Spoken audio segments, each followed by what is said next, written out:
Welcome to another episode of the Safe Schools Rainbow Roundtable. I'm your host, Dr. Dan Sheridan, a licensed psychologist, and today we delve into a topic that affects all of us, but is especially critical for our young learners navigating the digital landscape: misinformation and media literacy. In this age of information overflow, knowing how to differentiate between facts and falsehoods online is a vital skill. Today's episode, titled Decoding the Web, a student's guide to identifying misinformation online, will guide our young learners through the maze of misinformation and equip them with the tools to discern truth from fiction.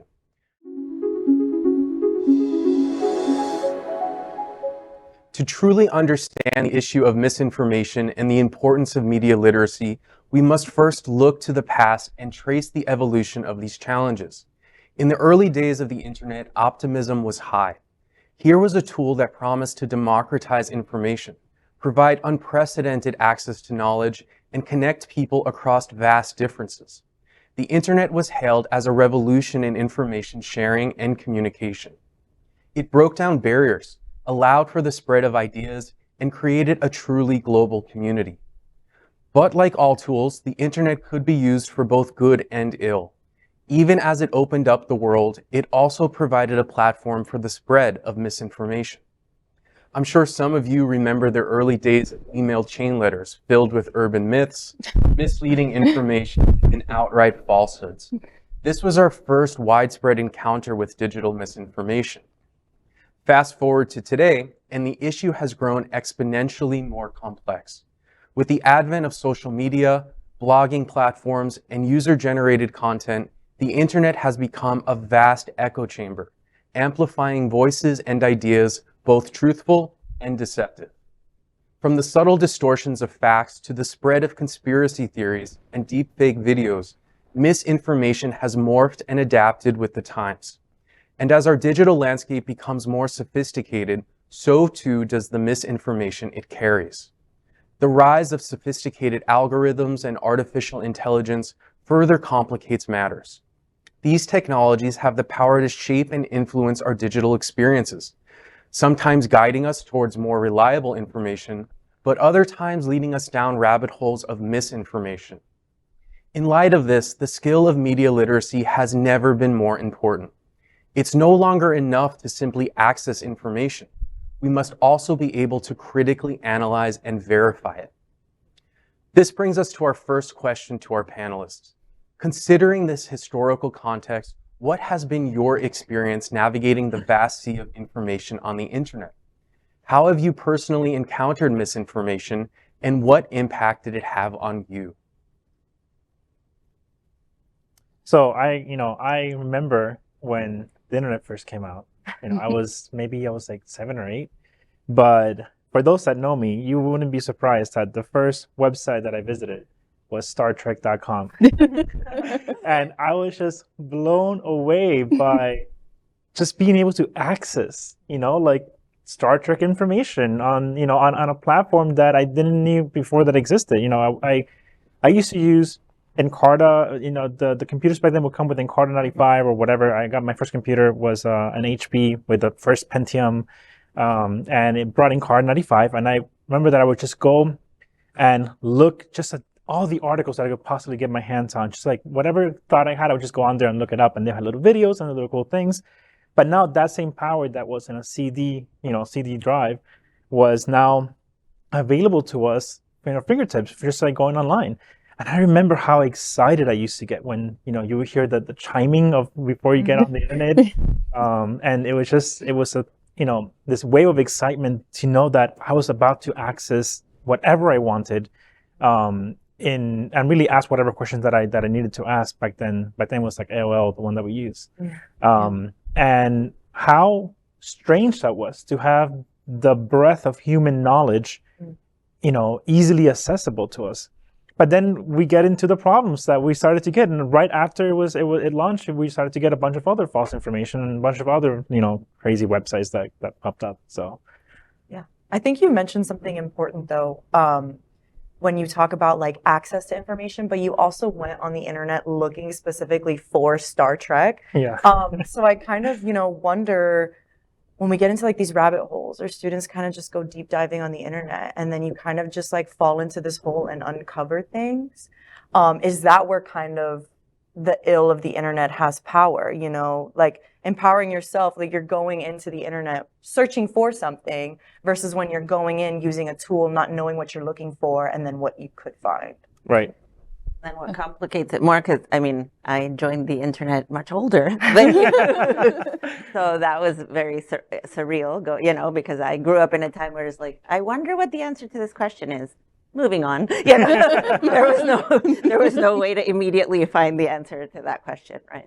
But then what the other revolution that changed everything was social media and these like group chats and these ability, you know, these not only the ability to go and search, but then the ability to share and to receive things. So, you know, to me, the epitome of that was during the COVID pandemic and people sending all kinds of articles of how to prevent it and, you know, what everyone becomes an expert all of a sudden.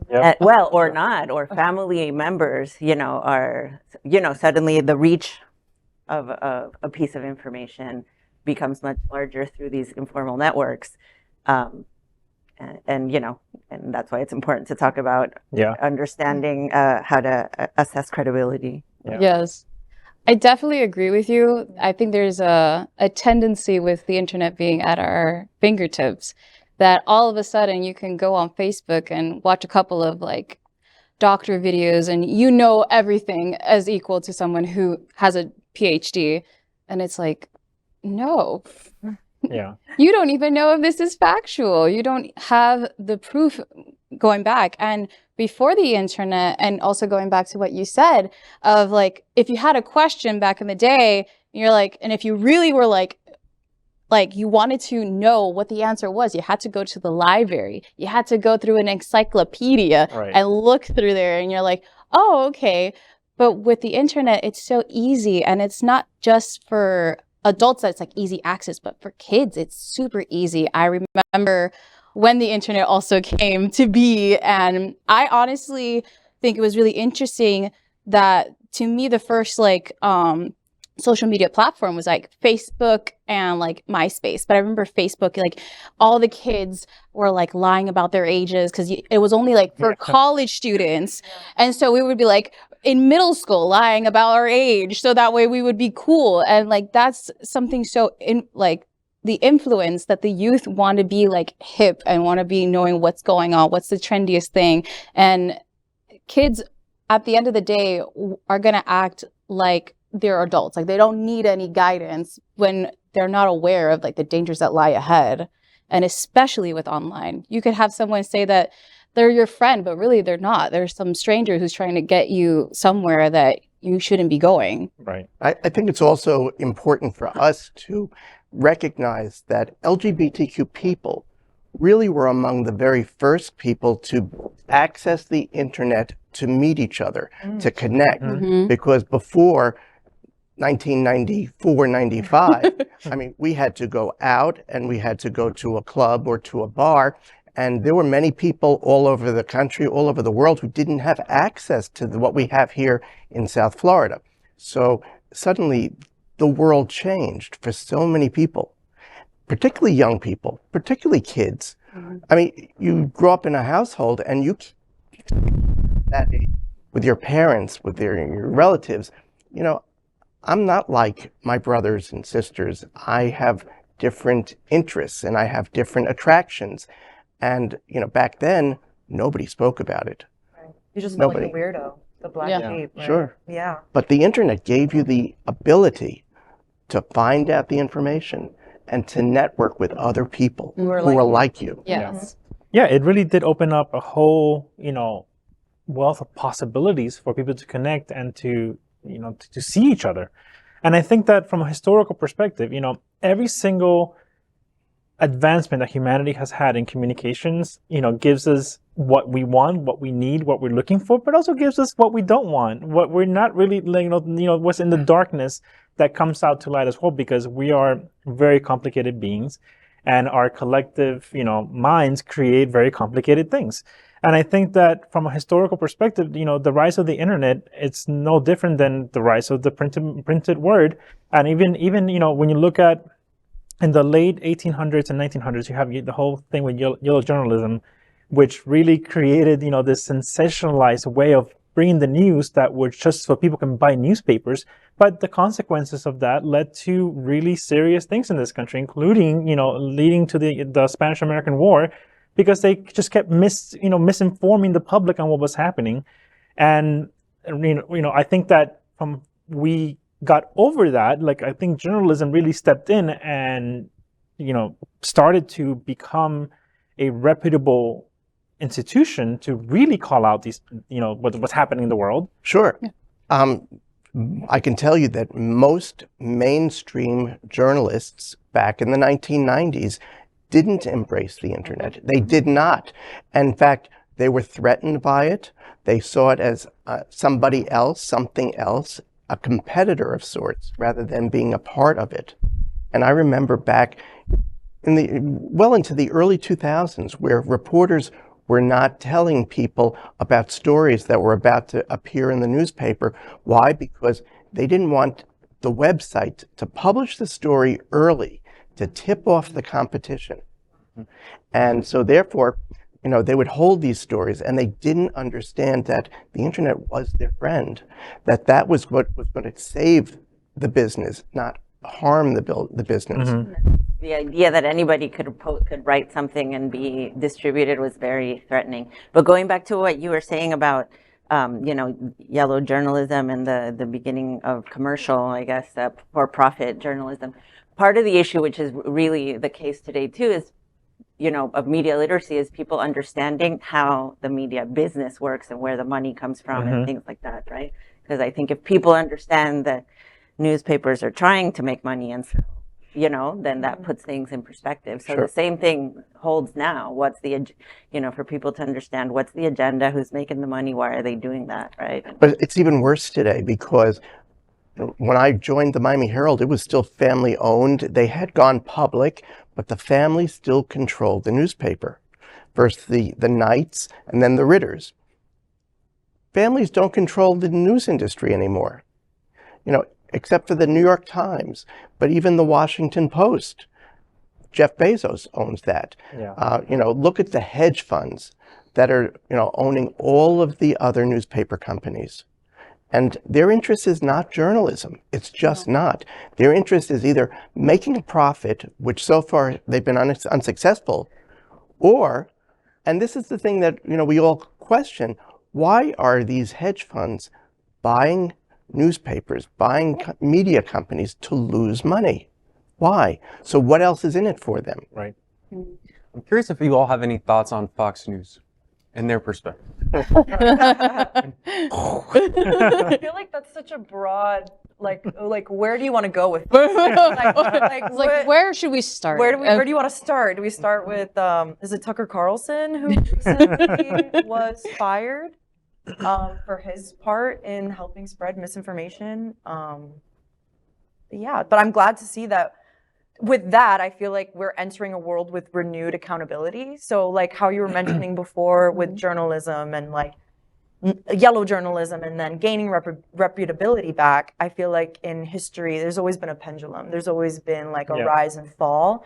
And I feel like during the pandemic, back to your point, we were all forced behind our screens. So the only way we could interact with each other was through a screen. So now that we're out of the pandemic, like, let's get back to learning from each other. Let's get back to having conversations from each other and not learning about things from an article on the internet that could have been written by AI or could be spread by somebody who has a hidden agenda. Right. Back to the, topic of Bunny. An important thing to consider about Fox News is that it's a product, right? And, and Fox Media is a larger thing that has other things that are not as terrible, right? There's Fox Sports, The Simpsons is a Fox product, right? And Fox Movies. Right. Yeah. Right? Yeah. Even though that's owned by Disney now. Disney owns It was that. sold right, off. right, Yeah. exactly. It was all sold off. Yeah, that's the why are they buying things? It's because they're all invested in people. But that they do that because it works, because it has a target consumer and it's giving them what they're asking for. Yeah. So that's important to remember. But they've also been very canny about how they've done it. I mean, basically, they've separated their programming on Fox, on the news channel. Well, this is entertainment. This is news. The people who work all night long, they're not journalists. So let's not hold them to the same standards that we hold the person who's on at 2 o'clock in the afternoon who, is reading news. Yeah. But, you talk about Tucker Carlson or Sean Hannity, these are not journalists. And therefore, they can say, they've got the right to say whatever they want. Right. And nobody has to fact check what they're saying because they're not journalists. Because their opinion and that, Exactly. I don't think, back to media literacy, that everybody's clear on how to distinguish. Right. Does their audience understand like a person that is a media, whether it's Tucker Carlson, whether whoever it is, does the general audience, does the general population in this country understand that person is a media and not an expert journalist? I don't think they care. I No, really don't they think they don't. care. And, I would have these conversations with other journalists. You'd open the Miami Herald and you'd look at a mix of ads and copy, news stories, and sports agate and opinion. But then people would call and they say, I want to talk to you about a story like on page 6C rather. It's like, which story is it? And they would say, well, it's that story. And they would say, no, I'm sorry, that's not a story, that's an ad. But they didn't see the difference. Yeah. They didn't understand the difference. They just saw this package. Yeah. And Is that I don't care, or is that uneducation? whatever it is, not they being able didn't. to But they didn't identify. see the difference. Right. Yeah, and I think that with Fox News, there's an issue that Fox News is so on a different side, like is so far ahead of something else that even there's no balance between the other two, the other big two, because even though they're not the same, what they're saying is somewhat in the realm of truth, like it's in the realm of truth, and Fox News is not. So you can't even, the people that are listening to that will just see the two other big players as speaking lies. I want to respond to that, but Oh, what? Well, let's put a pause on this because I opened up a can of worms with That's right. Yes. But so much of this from what I'm hearing is people want to hear what they want to hear. People don't want their perspectives changed necessarily. It can be very threatening to hear a different perspective. So much of news and media can be catering to one's own already personal beliefs and biases. But I think the beautiful thing about listening to other people's stories is that's when your world expands, right? Like if Right. you are only in a little echo chamber where you're hearing the same thing day in and day out, how boring. How boring. Yeah. Like I want to learn right. And this might come from being raised in South Florida, being from a middle class family, being from a Hispanic family. Like I grew up with the understanding where I grew up thinking I'll never make it to Europe, right? I'll never get to see Michelangelo. I'll never get to see Da Vinci, like all of these things that you learn about in school that you're like, oh my God, I wish I could have seen that in person. And it wasn't until reading books that you get to experience that and you get to open up your entire world. So but I also love reading. So that's just like for anyone young who's pick up a book, you will travel. And you just open up your world. Yeah. Absolutely. Knowledge is power, and that was a fascinating journey through history, shedding light on how we've arrived here. But how does this play out in the real world today? Let's focus from the pages of history to the stories of real-world examples of how these issues can infiltrate our everyday lives. Stay tuned. So from reflections on the past to projections for the future, our journey today has been enlightening. Now it's time for us to hear from you. What questions do you have? What comments or ideas would you like to share? You can leave your thoughts in the comments below or send us an email at roundtable@safeschoolssouthflorida.org. And that brings us to the end of another engaging and enlightening episode of the Safe Schools Rainbow Roundtable. We hope that today's discussion has given you new insights, sparked your curiosity, and empowered you with the tools to make a positive change in your classrooms and communities.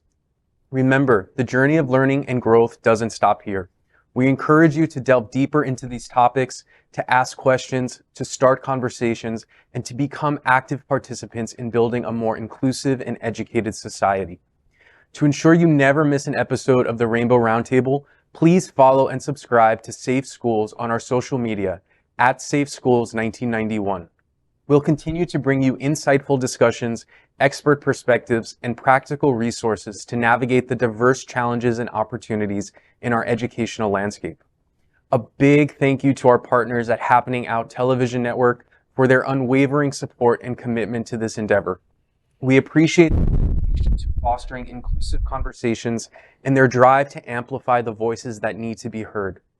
Hotspots Magazine Happening Out Television Network is one of the largest nonprofit 501c3 LGBTQ+ media platforms in the world. Their mission is dedicated to their 10 pillars of the LGBTQ+ community, including Black community, Latino, lesbian and queer women, trans, HIV/AIDS healthcare, seniors, business, social justice, and faith. Safe Schools falls into the media company's 10th pillar to support students and youth. And finally, a heartfelt thanks to our panelists today. Your expertise, experience, and passion truly make the Rainbow Roundtable the vibrant and impactful space that it is. As we wrap up today, let's remember that every color in the rainbow is unique, but together they create a beautiful spectrum. The same goes for our diverse experiences and perspectives. It's in our unity and diversity that makes us stronger, that builds bridges of understanding, and lights the way towards a brighter future. So, keep shining, keep questioning, and most importantly, keep adding your unique color to our shared rainbow. Remember, a world full of color is a world full of possibilities. With what's happening in our schools, to our teachers, school boards, and especially our students, we hope you will support our nonprofit mission, stand up and educate our community.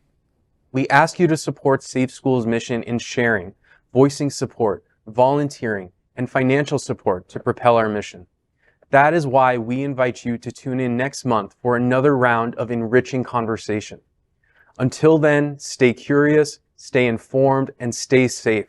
Remember, in diversity, there's understanding. In understanding, there's unity. And in unity, there's hope. I'll see you next time.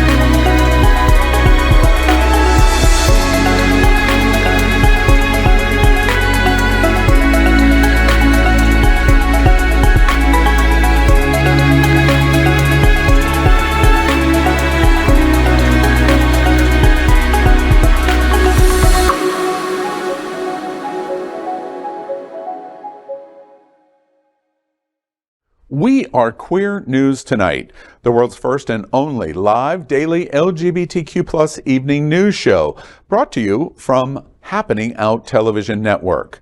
We operate in the same model of PBS and NPR, but for the LGBTQ+ community. We educate, inform, and entertain by supporting the 10 pillars of our LGBTQ+ community, with more than 100,000 a week watching us on Roku, Apple Television, and other channels. To keep the story going, we accept donations with 100% transparency. Stay updated and live authentically with Queer News Tonight.